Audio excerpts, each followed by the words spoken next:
Sandesh, there are some questions that are not relevant to the current topic. Yeah. I'm not going to take those questions, okay? Sure. I'll Hello, just everyone. Welcome. Good afternoon.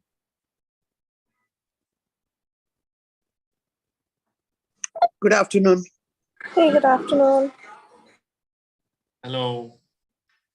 Thank you for taking the time to join us on this Sunday afternoon. We will get started with our webinar on diversity in your garden very shortly.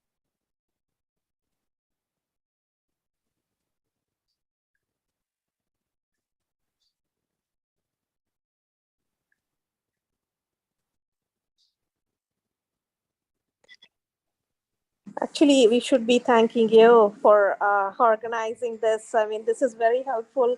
I am a fairly new gardener, so I'm really looking forward to learning from all the Thank you. Thank you. Yeah. Would this be recorded for a view later, or Yes. is it time only? Yes, Okay. all of our webinars do get recorded and they will be on our YouTube channel for future viewing. Oh, that's awesome. Perfect. Thank you. That'd be great. Yeah. And the YouTube channel is from Green Cell. Should I look up on that? We'll put it up in the chat. Awesome. Perfect. Thank you. Yeah. No way. Yeah.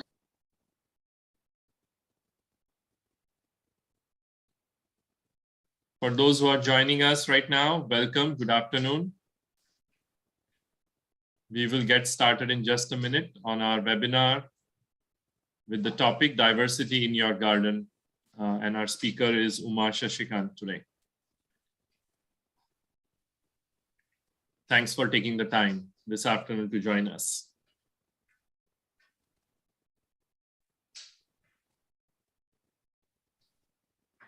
Good afternoon. Thank you.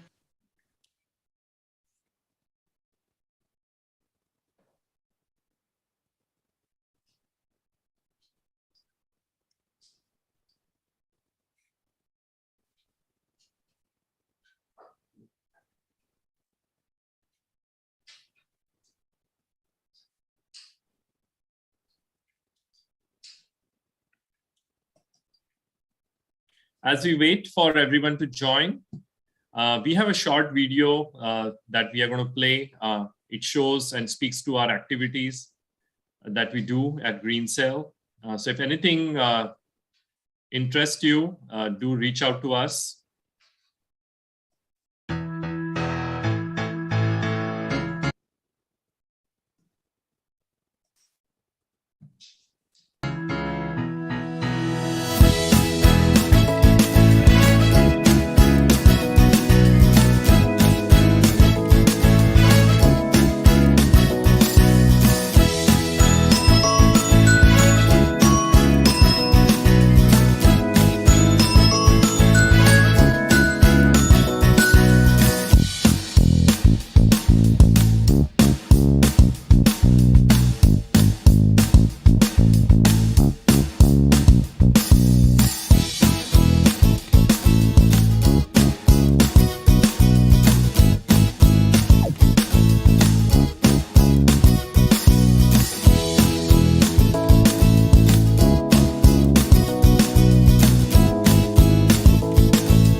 So welcome to Green Cell's webinar, a free webinar.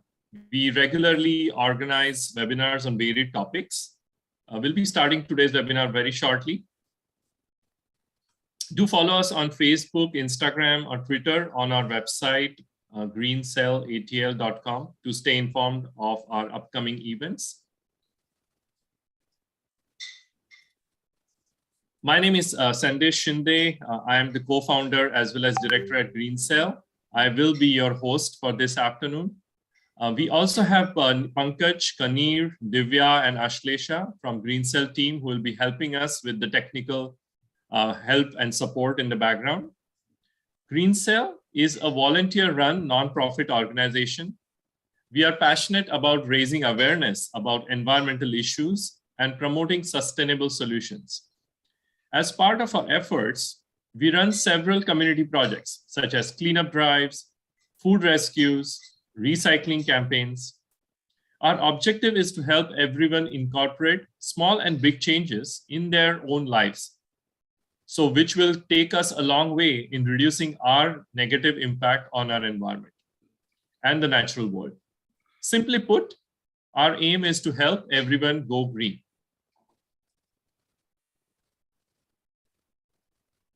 Check out our website and YouTube channel to see the recordings of our previous webinars.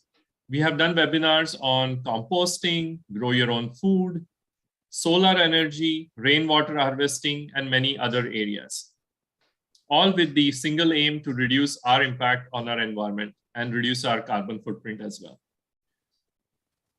We have a quick poll that we would like your response to. So I'm going to share a quick poll and invite you to interact and let us know what you see. Do you see the poll on the screen? Not really. Okay, let me relaunch it.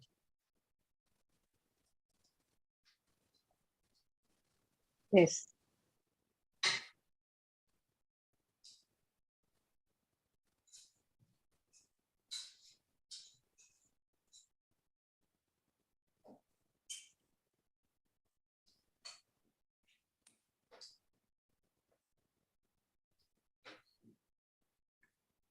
Okay, thank you very much. So we have we have most of them who are joining us for the first time. So welcome. Hopefully you find this topic interesting and our presentation, and also you would want to look at some of our earlier webinars, and also we hope to see you in our future webinars as well. Some housekeeping rules before we get started and have the speakers talk about this topic. We will have all the attendees on mute so that we can hear Uma clearly.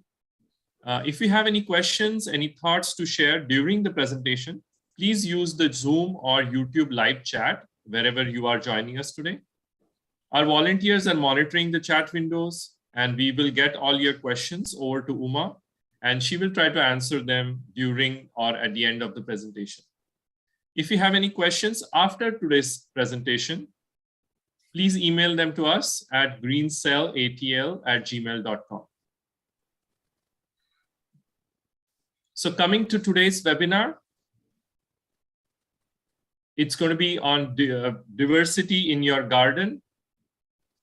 For those who probably know Uma before, she's a well-known environmentalist as well as the garden enthusiast in Atlanta area. So with no further delay, I'm going to hand it over to Uma to take it and start with the presentation. Thanks. Thank you, Sandesh. Good afternoon, everyone. It is always a pleasure to talk about gardening and to meet fellow gardeners who have the interest in growing a food garden. We are primarily talking about food gardens here, but yes, of course, we will be incorporating a lot of flowers because they do bring benefits into our garden. Today's topic is about diversity. Why is it that we must have a diverse garden? And this topic used to be a little difficult to talk about, let's say about 10 years ago. 10 years ago, people were very used to growing rows of the same plant. So there would be a cabbage patch, onion patch, or a tomato patch. So people used to grow in certain straight lines, and the benefit of diversity was not very well known. Today, the situation has changed quite a bit. A lot of gardeners and even common men and women are aware of the need for diversity, that we should not be, focusing on one thing, and perhaps there is a benefit in having a mix of things. It's a good place, therefore, to have this seminar. And at the start of this season, spring is around the corner. So I think we are in a good place when it comes to this topic. Let me go right into the presentation and get started.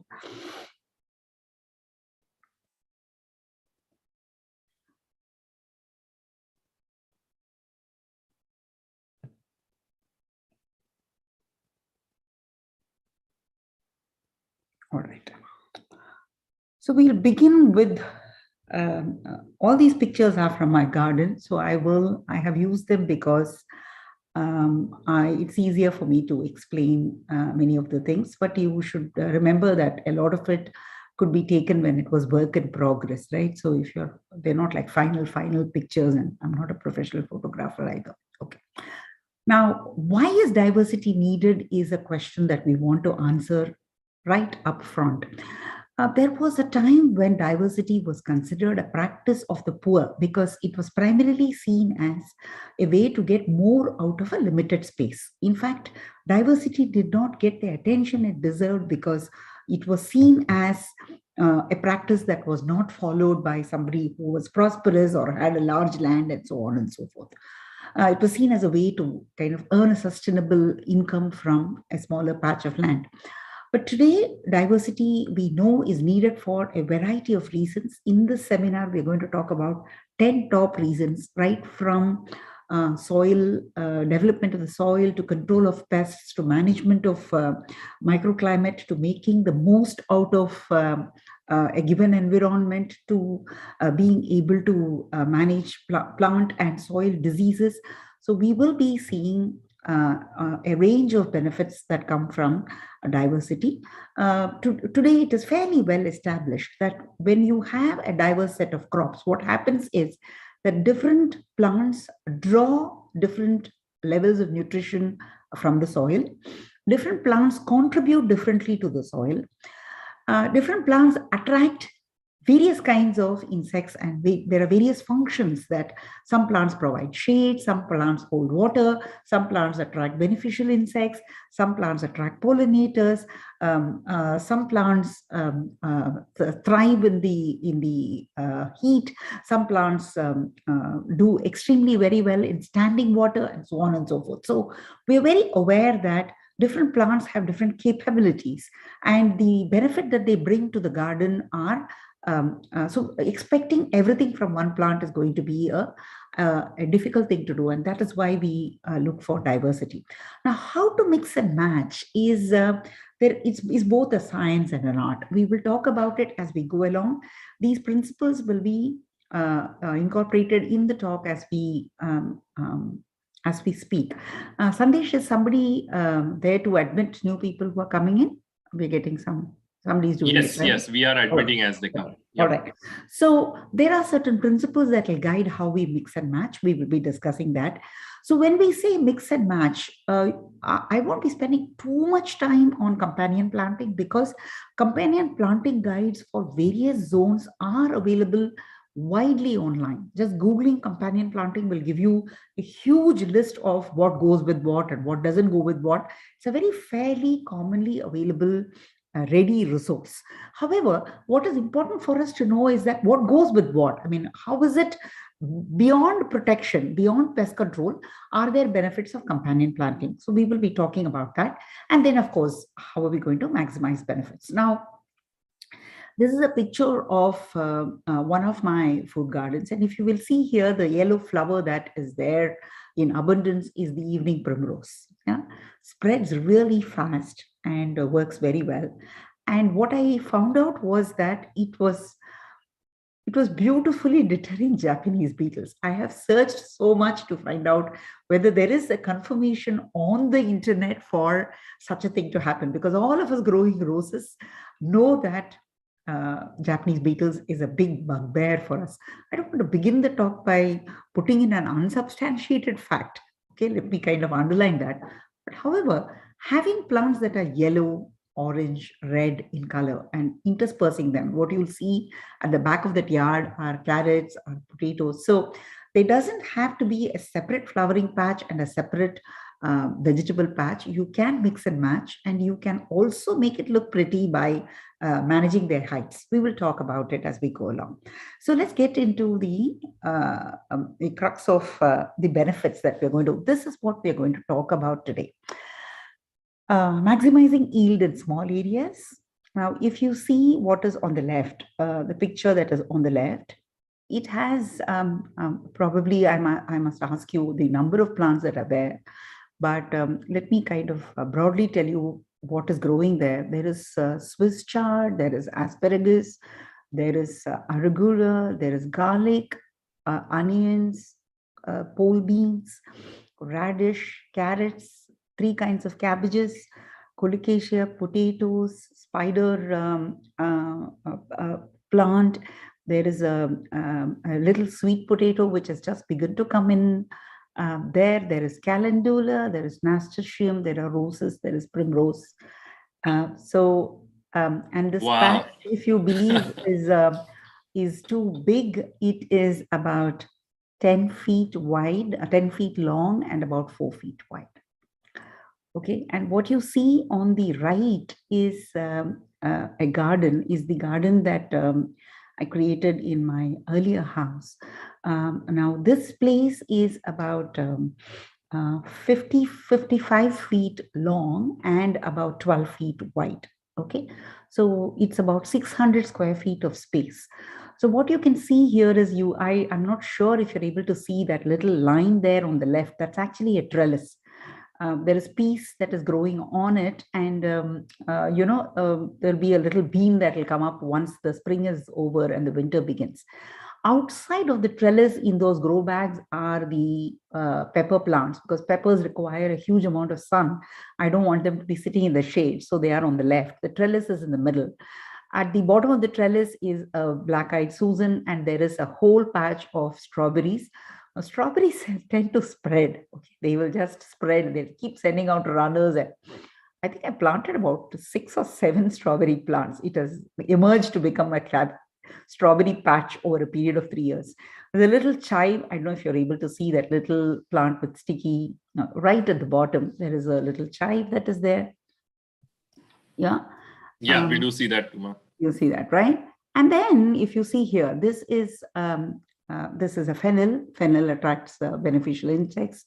These are potatoes, these are chana, this is nasturtium, these are beans. So what you do see here is that, and these are bee balms. So right at the back are okra and corn. So if you are, one of the things that happens when you set up a home garden is that most of us are in these vegetable gardening forum with friends, or we tend to join groups on Facebook.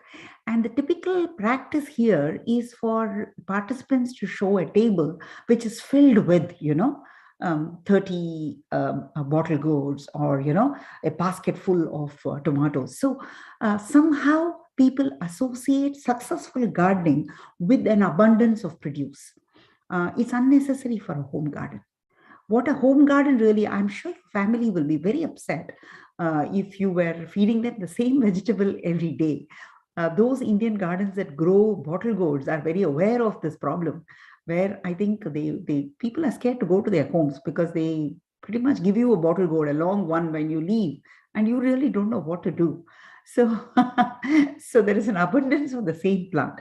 Success for a home garden is defined by the diversity or the variety you have. So are you able to harvest different crops? Now, if you were to guess, in the 600 square feet of space, the number of vegetable plants that are there, including the greens. There are 26 different greens. There are 6 kinds of beans. There are 4 kinds of eggplants. And there is a total of 114 different vegetables. I kid you not, I can share the list with you. Wow, I can't believe that, Uma. It is all possible. It's all possible if you believe that you don't have to plant too much. Okay, so you can maximize yield in small areas if you practice diversity. Because how much do you need? You know, if you're going to plant a row of garlic, for example, a half a foot of space in your vegetable bed is going to enable you to plant about 60 garlic plants. You really need more than that.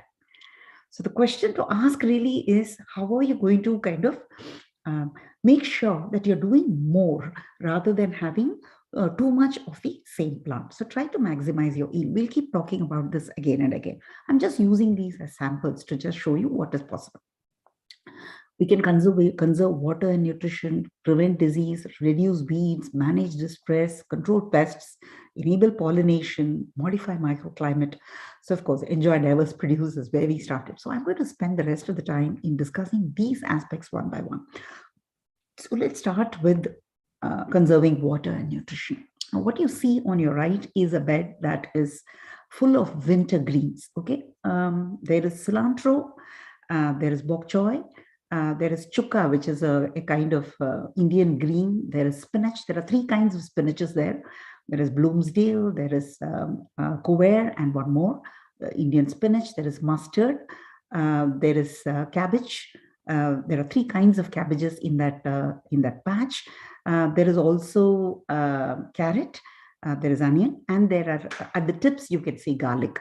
Now, what happens here is, now this is a 10 by 4, 40 square feet of space. Okay. Now, what happens here is that when you're growing plants close to one another. Now, when we say close, how close? There is a single rule, one rule for determining how close to: all leaves in the sun. If you're looking at your patch and finding that any of the leaf is shaded, you're planted wrong. Now, if you make your beds run north to south, if you do it from east to west, then one plant will keep shading the other plant. Okay. So if your beds are running from north to south, and if your plants are faced, people ask me how much sun. I'm saying that if you don't have sun, don't bother with the garden. They're all photosynthesis machines. They all work with sun. Their productivity is completely dependent on the sun. You need a minimum of 6 hours of sun, preferably morning sun. Okay.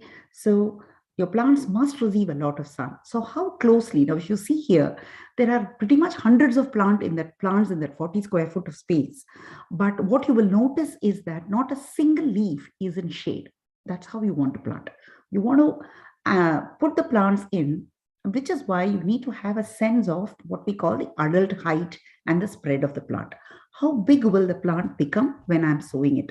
So what you can do is, if you see those cabbages which are there on these are the Napa cabbages which are there on the left. Now the garlic plants are all being planted there already. They're fine. They will coexist. All right. They are not going to affect one another. You can keep tucking in, as we say, as you go along, and as long as sun is falling, these plants will also come. So planting them, it's not necessary that all of them have to be planted together at the same time. Major pen and paper planning has to be done. Yes, a set of plants of that season typically tend to get planted together, right? But the spacing is something that you will manage, keeping the adult height of the plant in mind. And as the years go by, you will figure this. And it is good to plant more rather than less. Because what you can do is you can thin out. Say, suppose you planted 1 too many cabbages and you find that they're all together, clustered together. While you're harvesting the spinach, you can just kind of uproot them and create the space very easily. So when you have more plants, you can hold moisture very well. Plants which are Uma, together, if I can interject and ask the question, Uma. Yes. Very quick one. So most of the seeds packets that we get from stores, they have like the spacing requirements on it. Is that good enough to kind of follow that in the beginning? Yes, that spacing is like the final space. See, there will always be a thinning. For example, when you sow radish, you will not sow one in each hole. It's about half an inch of space is adequate, but you're not going to sow one, so you might end up putting 2 or 3 in each of the holes. The radish seeds, there are plenty in the packet. What you can do is, once they have germinated, you can use a sharp pair of scissors to clip a few of them and use them as microgreens. Then a little later, when they have grown a little further, you can clip some more and use them in dals and use them in salads, and then allow the remaining plants. So if the remaining plants that are in your bed are about 1 inch apart, you're good. So most of the fruit plants have multiple uses as they grow. So you will be able to harvest them. And plus, see, plants like spinach, you will keep harvesting them from outside in. So you will harvest the outer row of leaves. Okay. So what will happen is, naturally there will be spacing that will happen as you harvest, because you'll be harvesting the outer leaves. The same is true for cilantro. So you have to have all the leaves in the sun, but if you water deeply and if you water infrequently and never water the leaves, what you will find is that there's something which we call as plume. That is, plants will take the water will go into the soil, and then the water will just spread out through capillary action, okay, alongside. So when you plant like this, when you plant multiple plants together, what you see here, some of the leaves are large, some of the leaves are small, some leaves are close to the ground, some leaves are a little above the ground, some leaves are very single and large, some leaves are coming in clusters and in bunches. Now this combination will ensure production of dew, will ensure creation of shade, will ensure that weeds are killed at the bottom, and the moisture of the soil is protected. Apart from this, what you see outside is the wood chip mulch that is there in the soil. Never leave soil uncovered as much as you can. Soil should be covered with plants, or soil should be covered with a mulch, so that it's kept cool. So you can, when you have multiple plants, you can achieve a great conservation of water and nutrition, because whatever you are applying, like for example, in this 10x4 bed, if you are watering it with the hose pipe for about 10 minutes, it's a great joy to know that you're watering about 150 plants. You see, it's a much better use of water than directing your hose to one plant at a time and spending that amount of water. Okay, that's the first Uma, there is a quick related question from Akhila, and it's about, is the same principle applicable for flowering plants? Yes. You kind of touched on it, but maybe you want to elaborate. Yes. Flowering plants, however, have one additional rule. Okay. The one additional rule is that most flowering perennials, particularly, okay, they can grow much larger in size, and they don't grow too well if one plant is touching the other. So what is true for the greens? I can grow coriander as a bunch. I can grow only one rose plant for a 9 square feet area. Okay. A rose plant will need 3 feet of space on all sides. Its flowering will be severely limited if the rose plants are too close to one another. The same is true for camellia. Camellia will need about, it becomes a large flowering plant. So it is going to, so if you're talking perennials, these are going to take a lot of space. But if you're talking of annuals, smaller plants, like let's say nasturtium, calendula, they can all be grown similarly. Okay, they can all be zinnias, miniature dwarf zinnias, marigolds, dwarf marigolds, your calendulas and nasturtium, as I said, yarrows, they all can be grown in a bunch. Bee balms, they can all be grown in a bunch. I think I had a bee balm picture somewhere here. Yeah, this is a bee balm. You see, it's a patch. Unfortunately, the flowers here, this was early spring, so the plants are not flowering. This is a nasturtium. You see how close it is? That one is a bee balm. So you can grow them together if they are annual, smaller sized flowering plants. Okay. Now the second thing is the prevention of diseases. Now, when we're talking of diseases, I really wish I had a whole session to talk about this, because there are people who keep talking about, should I throw the soil? Should I change the soil? My soil is bad. There is no bad soil at all. All soil is great soil. What will happen is that the soil can get diseased if it is deprived of air. For example, if it has stayed in a plastic bag for too long without any air, or if the soil has been waterlogged. it has had too much of water, then it will be attacked by fungus and others. So what happens really is this, that there are magical plants that will restore soil. For example, let's assume that you brought a bag of soil from the store and you find that the soil is somewhat smelly. Okay, you have spread it on a bed. Before you plant, just take a handful of mustard seeds from your kitchen and just sprinkle it. Mustard is such a fantastic fumigant. Oh, all cold crops are like that. I mean, all the brassica crops, cabbages, broccoli, all of them release those chemicals that will kill a lot of soil pathogens, which is why winter garden is directly beneficial for your summer garden. If you've grown cabbages, cauliflowers, broccoli, null and mustard and spinach and all cilantro in your patch, and if you're going to put peppers and eggplants in the summer, I can promise you will have no diseases because these plants would have cleaned up the soil. So your soil diversity, when you have diverse plants in the soil, they're going to help repair the soil. Okay, so if you're going to sow, and here, all your herbs, all your aromatics, and all your flowering plants which are annual and self-seeding. I'm not talking about the large bushes like a gardenia or a rose or a camellia, or an azalea. I'm not talking about those. I'm talking about the plants that I'm talking about asters, lavenders, dianthus, your cosmos, your coreopsis, marigolds, nasturtium, about your calendulas and primroses. All of these plants that are about 2 feet tall, not over that, about 1.5 to 2 feet tall, copiously flowering, either growing as annuals or coming back, reseeding themselves and coming back. These plants will repair your soil. They will make sure that your soil is nutritious. You can also have plants that are chop and drop. Now, chop and drop plants are like typically cover crops that we grow. Your field peas, the normal peas that we have. Mustard is a great cover crop. Your clovers.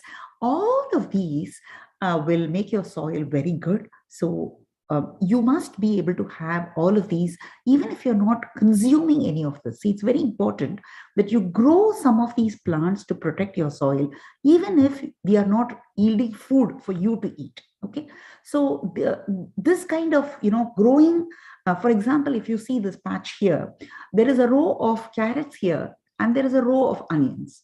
Now this is your companion planting, classic companion planting combination. The onions will just prevent the carrot flies from reaching the carrots. See, when you plant the same crop, one of the insects that has found it will quickly tell all its friends, come on, there is a huge buffet spread here, let's go attack. But what will happen is that when they have attacked one row, they will not be able to go to the other row because there's a row of onion in between. And there's a camouflage. So some insects that are coming in will not directly smell the carrots. That's also another reason why you want to water the leaves. You don't want to let the whole world know what is available, okay? Because the chemicals that the leaves will exude while the water is drying will also attract the pests. So here what will happen is there'll be a mixed smell. Look at this patch. This patch has onions, it has cilantro, it has carrots, it has spinach, and it has garlic. So this patch is going to send out in the air a set of mixed signals that this diversity is enough for you to protect this crop. There is, I can tell you that I do not spray anything on my plants, not even organic sprays, no, nothing. The plants receive nothing but compost and composting, and they are not sprayed with anything at all, not even plain water. So what happens is that you are able to protect the plants from diseases because you're able to, all aromatic plants, any plant whose leaves that you pinch and you are able to smell and you find that it has a deep aroma, will have a disease prevention benefit in your garden. Yeah, so please grow them. And then there are people who ask, how is it that there are no weeds in the garden? I don't weed. There are two reasons why I don't weed. One, I don't dig and turn the soil because soil has a lot of seeds. The moment you expose the soil to sun and water, they will start germinating. But what will happen is, like, for example, if you sowed a thick crop of radish in your garden, there will be no summer weeds. There will be no weeds because this radish has grown beautifully in the fall, and it has stayed in that patch for so long, and it won't allow any other seed to germinate. So you have something which we call this in plant sciences as allelopathy. Allelopathy means the plants exuding certain chemicals in their roots and stopping others from germinating. So what will happen is that if you plants compete for space, they're also territorial. They want to get the nutrition that's available in a particular place. So what will happen is that if you have multiple crops that are growing, if you grow them close together, and if you have multiple crops that are growing, each one of these, now, for example, if you must plant rows, if you see here, this is one row of marigolds, this is one row of onions, and this is spinach. Now, in this, if you notice here, all of them are in the sun, okay? All the leaves are in the sun. No leaf is shaded. So they're all out here, and there is no weed growing in between because all of them are acting allelopathically to the soil, you see? They're not allowing anything else to germinate, which is also the reason why you need perennials in your garden. So if you had oregano, if you had thyme, if you had catnip, if you had catmint, if you had lemon balm, so all of these plants, I mean, many of us who grow these plants know that these will spread very much. So what we will do is we'll keep trimming them. Don't allow them to go to seed. To your chagrin, you will notice that your garden is filled with them. They're very invasive. But when they are present, they will make sure that there are benefits that are available to you in terms of reducing weeds. So if you have a perennial root that is sitting there, for example, if you've grown an oregano, those of you who have grown will know that it will mound up beautifully. I'm sorry that I don't have a picture here, but it mounds up and grows big and kind of spreads, covers the soil. There's no space for a weed to grow. Perennials offer that great benefit of weed suppression. They will completely suppress weeds and not allow weeds to come in. And what will also happen is that you will find that when you are planting together, for example, if you see here, these are broccolis which are present here, and there are some radishes which are present here. Now, radishes are very sweet in the winter, but what will happen is that as the temperatures go up, radishes will start becoming sharp. If you let them wait till summer, they will actually become bitter. So you want to grow a taller plant so that there is shade to the radish after some hours of morning sun. Okay, we call these as plants that will shade off the others and give them a little respite. Plants that will provide canopy. What can happen is if there is a shade, nothing will germinate below that. So in this patch where the broccoli is there is no weed that will come in the summer because there is a thick shade that is present and that doesn't allow anything else to germinate. So plants will offer, so you're growing plants for the shade they provide, for the canopy they provide, for the weed control they provide, for their ability to just kind of cover the ground and spread. Plants like clover, plants like alfalfa, plants like peas, they will all cover up the ground and they will not allow anything else to come in. And we are going to discuss companion planting in some detail again. Now, there is another thing that happens when you have a diverse garden. Now, this is a view of a patch of my garden, which was once a lawn. You can see the lawn at the right, at the further end. That was how it was. Lawn is one of the biggest monocrop that we grow in America, okay, which is nobody's food. So if you want to convert that lawn and make it into, now this is a diverse food garden that is here. So this lawn has been replaced by these. Now, if you see this design, now this is slight slope, okay. So the way this design has been done is that the rainwater will run down from here, okay. You can see the slope here more clearly. So what has been done here is there are lines which have been drawn here. These are called the contour lines. We should discuss that another time. So there is a 2 feet ditch that has been dug here, and the soil that was dug from this ditch is what has created this mound. So imagine a slope, and that slope having mounds which are running down. So what will happen? Instead of the water flowing down in a gush, the water will stay at each one of these ditches that are here. These are filled with wood chips, okay? And they will water all these plants. So this is a self-watering permaculture setup. It requires no watering because every time the rainwater falls, the rainwater will be held. But that's not the point. The point we're talking about is the diversity. If you can see here, there is a lantana which is sitting here. There is a little, you can see a little coneflower which is here. I think you can see the nasturtium here. You can see the spider plant which is here. So there are peppers here. There are marigolds here. So you can grow on this mound. You can grow. This is a lemongrass. You can grow as many plants as you wish. Now, do you see the sun here and you see the shade here?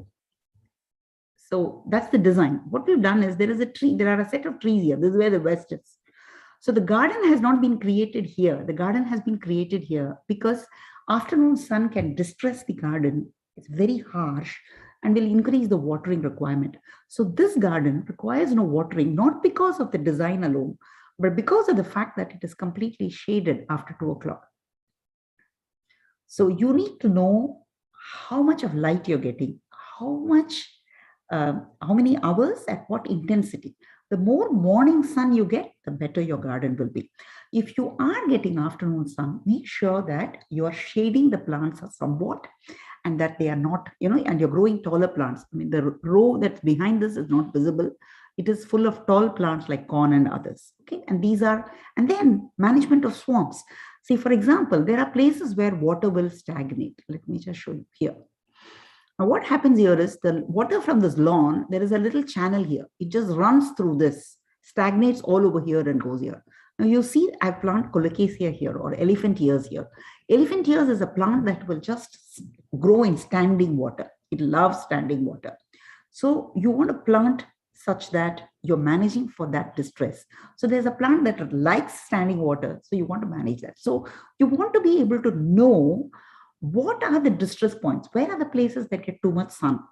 Plant tall plants there. Always have tall plants on the west side of your garden so that they are able to take the sun. Plants like okra and plants like corn, they should be on the west side. So they take the sun and they shade out everything else that is there in the garden.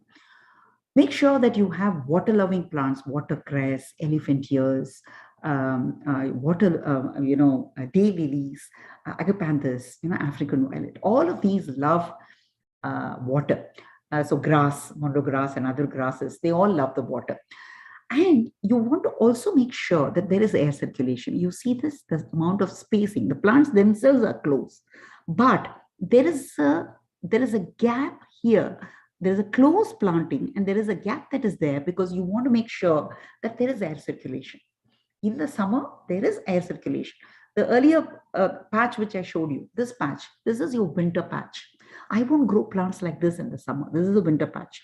This is how the plants in summer will be grown. There will be space so that because fungal infections are higher in summer. Now, when pest populations come in, when they see this diversity, they'll get completely confused. So the way you want to do it, now if you see this is a sweet potato, which is here. So the way you want to do it is that you want to grow plants that are somewhat of the even height, your peppers, eggplants, lemongrass, basil, various varieties of basil that are here. The plants that will grow of the same height are here on the top. Anything that is smaller. So the way we have discussed this in an earlier session also, the way you want to grow your plant is that the smallest, the tiniest ones are at the bottom. Okay, the shortest ones are at the bottom, at the east. And as you go from east to west, the height of the plants keeps growing up. So what will happen is that all of them will receive sun, but in the afternoon, all of them will also receive shade. So if you are able to grow like that, then you will be able to manage distress quite well. Now, if you see this patch, now this has brinjals, eggplants which were given to me by a friend. And these plants arrived so late that I had already planted the rest of the garden. So I ended up putting them all together, much against my wishes. So it's a certain kind of monocropping, if you wish. There are 8 eggplants here. You have basil here, which is protecting them. And there are borage, there are other seeds which are here. And you see the flowering plants at the back. These are the, what are these? These are the impatian kind of flowering plants. The bees and butterflies just love them. And behind them are moringas. Okay. So you are going to add, herbs along with them, because the way to control pests. Now, this again is a vast topic. I will try and say as much as I can, the time that we have. One, yes, So, I will. Uma, can we take a question if you don't Yes, mind? yes. Yeah, so Basant from our who registered for our webinar, he had a question. Would you also cover flowering plants that can grow in a balcony of apartments? Yeah, Basant is a dear friend. Thanks, Basant, for coming in. And he was my boss at ICICI. Yeah, thanks for coming in, Basant. Plants on the balcony, yes, absolutely. There are plants like dianthus, which are so difficult to kill. Okay, there are plants like petunias. It depends on the amount of sun that you get. Trailing plants which are full of flowers, widely available in India, and of course a huge range of mums that are available in India. And of course, you have the benefit of growing bougainvilleas.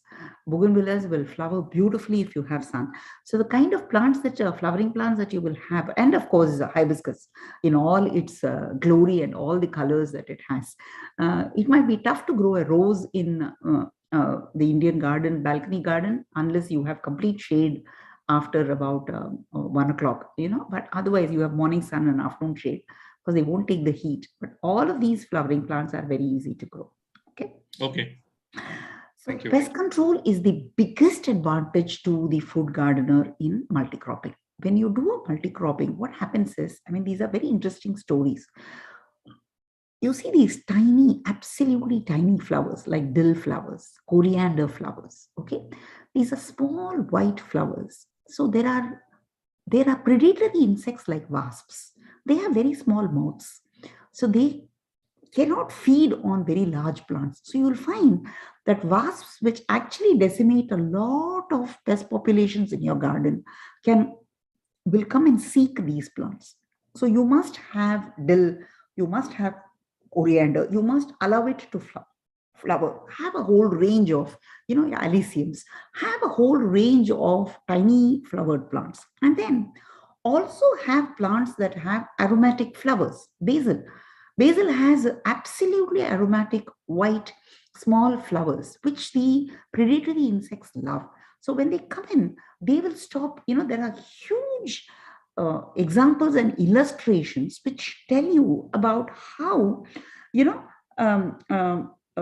radish helps stop certain pests, or how you have the humble marigold, killing off the nematodes which are there in the plant. And if you noticed the cornflower, once the cornflower matures and there are tiny little seeds in the middle of the plant, you will find a huge set of tiny birds coming in to feed on those seeds. Squirrels come and feed on sunflower seeds. Now, all of these birds that come to feed these seeds will also eat the worms that are there, worms and insects that are there in your yard. And if you grew, for example, I showed you the colocasia plant, the elephant ear plant. Now, if you have plants like turmeric, ginger, elephant ears with large leaves, for example, zucchini with large leaves, you would not have noticed them, but then these are plants that will hold dew. So what will happen is little frogs, little lizards, they will all come there to drink that water. They'll all eat up all your mosquitoes and all the flying insects. So when you crop in your garden, you need to be making sure that your plants are providing purchase. For example, if there are tall plants, if you have, a very tall, like a lantana, a tall, sturdy, branched plant, birds cannot fly for a long distance without hiding, because they are worried about being spotted by the bigger birds of prey, which will just pick them up. So if your garden has perches, places where they can, have you seen a sparrow fly? To flit from one to another, one to another, one to another. They won't come in a straight line for a long distance. They keep flitting.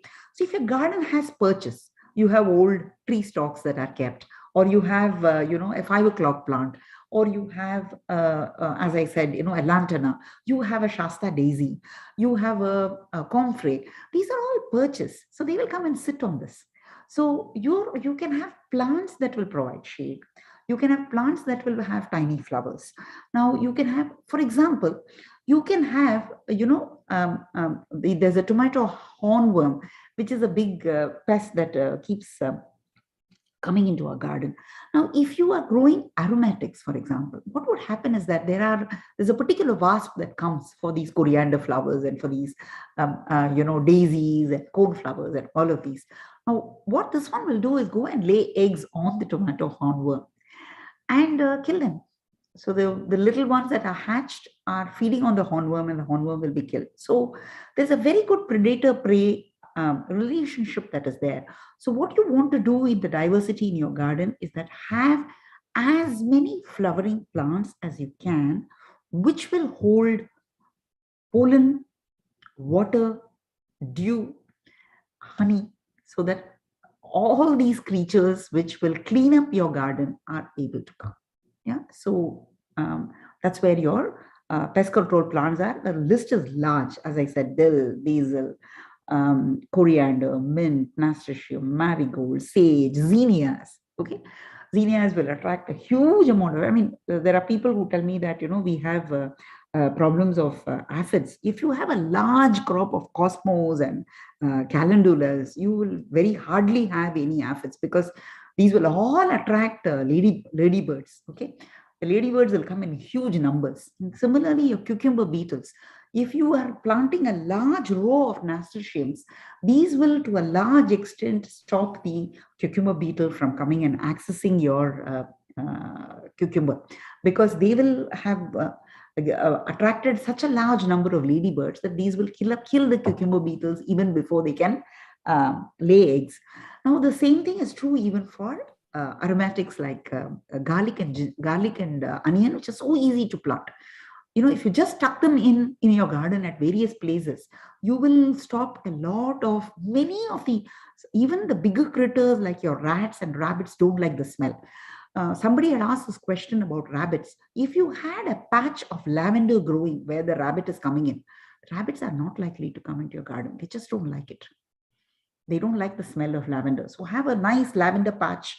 Lavenders love dry, full sun areas. So if you're going to if you're going to find out which is this place from where they come, or at the edge of the garden where you're growing everything else, if you put a set of lavender plants, then you will be able to stop a lot of these from coming in. Yeah, a lot of. Can we take a quick question? Yes, yes. We are about 8 minutes away from wrapping, but yeah, we can extend a few minutes. Mahesh, who is with us on Zoom, is asking an interesting question. So, if somebody is starting new with a new bed completely set up for the first time, and then this brings spring, so we are kind of prepping up for summer, what's a good suggestion to get started looking at diversity? Okay, Giselle had asked the same question as well. Giselle is also a dear friend who sent in this question before. So let's assume that we have a 8x4. We are sitting right now in spring here. So what you can do at this point of time is to simply plant a set of what I can call as quick crops or cover crops. So if you have an 8x4 bed, right now you can plant rows of methi, of coriander, of radish, peas. Okay, these are all crops that will yield in about 60 days while your summer plants are getting ready. So you should be planting. See, you cannot plant cabbages and cauliflowers now because there isn't enough time. They need a cold soil. So there isn't enough time for you to wait for them to yield. So you must choose those which are quick to yield, quick to produce. So you should be having some of these greens that are there. Radishes, for example, you can harvest in about 30 days. So if you're going to say you're planting tomorrow, I'm assuming that you're planting the seeds tomorrow, then you should be planting mustard, methi, radishes. If you like spinach, there is not much time, but if you like, you could put spinach, coriander, and all of these. So if you sow these in about 60 days, and then peas. If you sow these in about 60 days, you should be able to either harvest or you should be able to chop and drop them. Then, which means that your soil will get somewhat, nourished by the presence of this organic matter. And then you can sow a summer crop. Now, if I were to look at a 8x4 bed and assume that this bed is placed north-south, then what will I do in terms of planting? On the west corner, I would plant the tomatoes. The indeterminate tomatoes of the US can grow up to 10 feet. So you want them to be at the west corner. You can plant about 4 plants and provide them with support right at the end. So they are there in the west corner. Okay. Behind the tomatoes is your trellis in which you can grow cucumber. So what you can do when you're planting the tomatoes is that in the corners, you can add 2 cucumber plants, which will climb onto the trellis, which is again on the west. So the west corner is your cucumber trellis and a set of 4 tomato plants. They are the tall plants. Soon after the tomato, now at the bottom of the tomato, while you're planting, and the plant is small, plant a lot of basil. Basil grows very well with tomatoes, and basil will also help manage the pests of the tomatoes. And there is also a belief that the tomatoes are tastier when grown with basil. Okay, so you can plant a set of basil plants there. That will take about 3 feet of your space out of 8 feet. Then what you're doing is you can use the next 3 feet to plant a set of peppers and eggplants. Now you can easily have in a 3 feet space, if you're planting it in 2 rows, you can have 3 of each. You can have 3 eggplants and 3 pepper plants, which are present here in about a 1.5 foot spacing. You can have these 6 plants. And what you should be doing is add in the corner plant these in the middle, and in the corners add nasturtiums and calendulas and garlic, because these won't take space. They will spill outside. They're at the edge of the bed, and as they grow, they will spill outside. So they will look very pretty. They will also offer protection. So you have 3 feet of tomatoes, and you have 3 feet of peppers and eggplants, and you have another 2 feet left in which you can plant about 16 beans, bush beans. You can plant them in 2 rows, and you can have 16 beans. And what you can also do is add, small plants of, you won't be planting garlic and onions with the beans. So the garlic and onions will be at the back. But what you can do is that in front of the beans, a row, your pea row can be right here, so that, in case they are extended, peas will start flowering and fruiting after 60 days. So while you're planting all of this, your peas would have just begun to yield. So what you can do is have a shorter trellis on the east end and have your peas, which you will complete harvesting by the time all your summer crops are growing taller. Okay. So if you did this in this bed of 8 by 4, which is 32 square foot, you would have 11 different plants. You would have tomatoes, you will have cucumber, you'll have peas, you'll have basil, peppers, eggplant, calendula, garlic, onion, bush beans, peas. Okay, so that's an very example interesting of your diversity. All right. So the last slide that I want to show you is this. This is very well known to everybody. Okay. Having a set of yellow, orange, and red plants will hugely benefit pollination. So there'll be a lot of pollinators who will come. These pollinators come for pollen, for honey, and for seeds. Many of these plants will self-seed and spread. Even your weeds will be attracting a large number of pollinators. So if you have a garden without flowers, your plants are likely to suffer both from diseases and from lack of pollination. So if not for anything, at least for pollination, you must have flowers in your garden. That's a basic 101 diversity. Vegetables and your vegetable plants themselves will have a lot of flowers, right? Your pumpkins and others will themselves have a lot of flowers. Now, the last slide. This is a slightly technical one. We call it as microclimate. Now, where your plants are growing, these are all things that are happening there. The temperature of the soil, the temperature of the air, the number of hours of light, how much shade is there? Is it completely shaded, or is little filtered light coming in? Is there some moisture? Is the moisture being retained, or is it being drained? Is the air circulating? Now, the way you plant will modify all of this. You would know it when you're in the summer. If you're going and standing in the sun and coming in the shade, you know the difference, right? The air is cooler. The air is cooler, the soil is cooler. You immediately know the difference, right? So when you are having different crops in your garden, you will modify this entire set of factors that are present. Now, if you see here, these are peppers. At the bottom of them are marigolds, right? They're all, these are peppers. This is a colocasia, which is in the line of this thing. This is your spider plant, which is, this is your turmeric. This is your 4 o'clock. So, and this is the tree. So the tree is on the west end. So therefore, the tree will not shade these plants. The sun will be falling on these plants completely. But what you will notice is that here we have modified all of this. The amount of moisture in the soil, the amount of air in the soil, the amount of air that is circulating.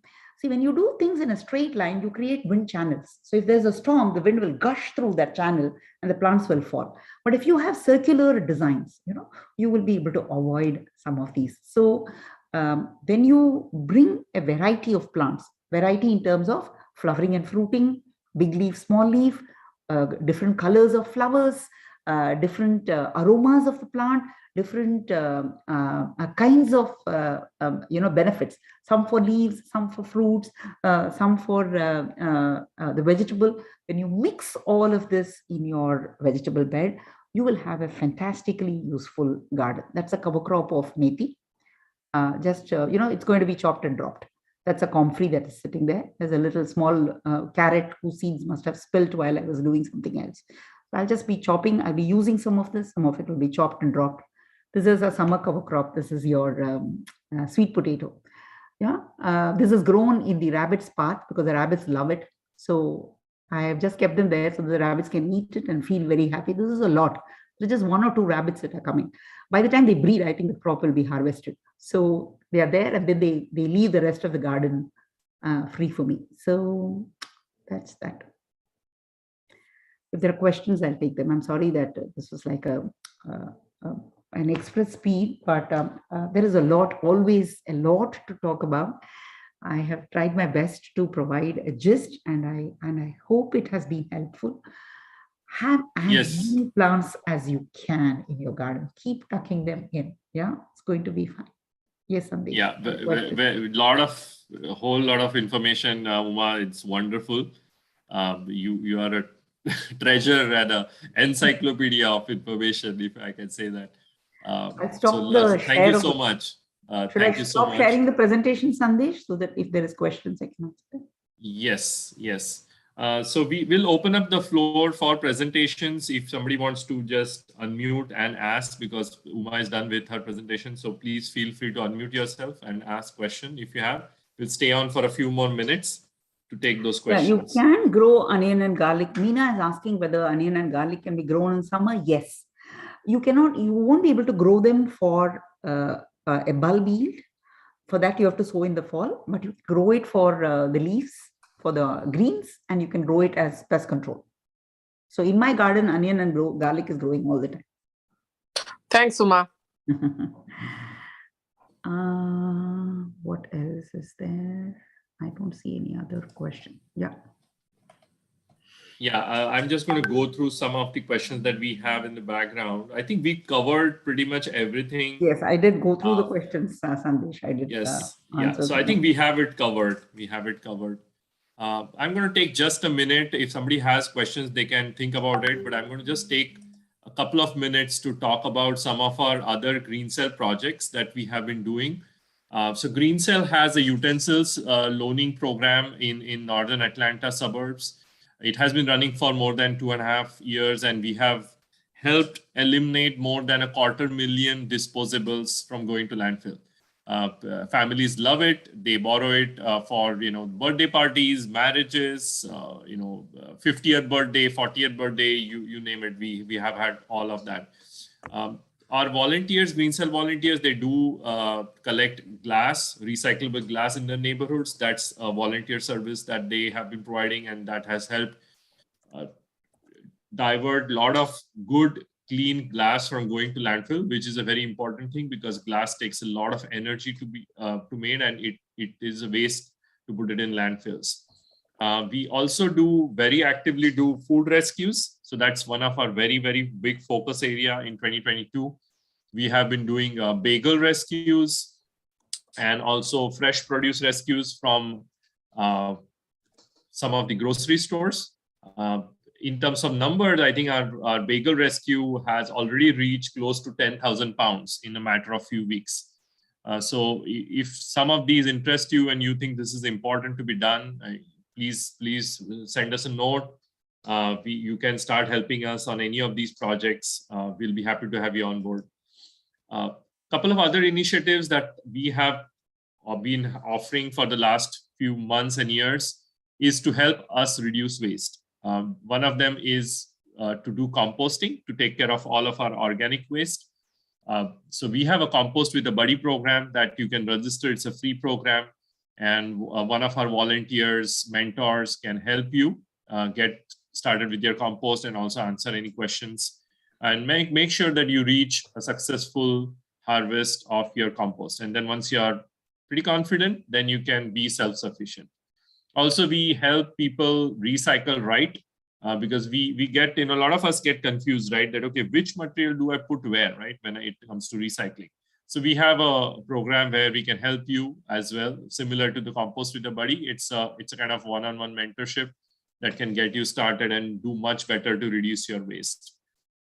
So that's pretty much the agenda for today. Again, thank you so much. We'll keep the line open for a few more minutes. If there are some follow-up questions, Uma will be here for a few more minutes. But if you are looking only for in the main presentation, it's done right now. Do let us know of any feedback you have or any suggested topics that you would like to see future webinars. Definitely drop us a note either on email or our Facebook page. We'll be happy to look at taking up those topics. Again, I thank all of you for taking the time to join us this afternoon. And we hope that we see you in a future webinar, and also maybe if you're local to Northern Atlanta area, we might bump into you in person at some of our in-person events as well. So I'll keep the floor open. Uma is here if you want to unmute and ask some follow-up questions. It's open floor right now. Thank you. Thank you, Sandesh. Thank you, everyone who took the time to attend. I hope it was useful, and please grow as many different kinds of plants as you can in your garden. It'll help your garden immensely. Thank you so much, Uma. Thank you, Sandesh, for this wonderful session. Thank you. Thank you.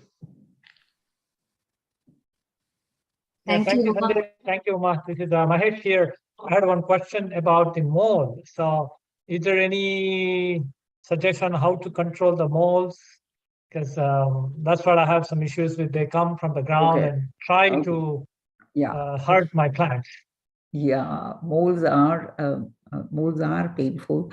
I see the problem with critters. I mean, the four-legged animals, as we say, is that you have to kind of fence or trap them. There is really no plant that can be grown to stop them, in a sense. Molds get attracted largely to earthworms. So if you're growing a very good garden with a lot of organic matter, and if the earthworms are thriving in your garden, earthworms are their food. So they are there to eat the earthworms.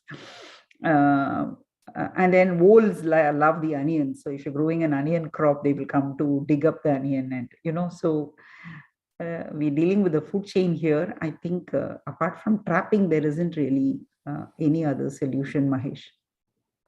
The sonic thing does work really, that one that goes into the ground. I have not tested, I bought it, but I was just curious. Something just... I just let them, what I do is that make sure that you don't, many people tend to cut off the very large trees to allow sun into their garden. So if you have some large trees, large birds will come, owls and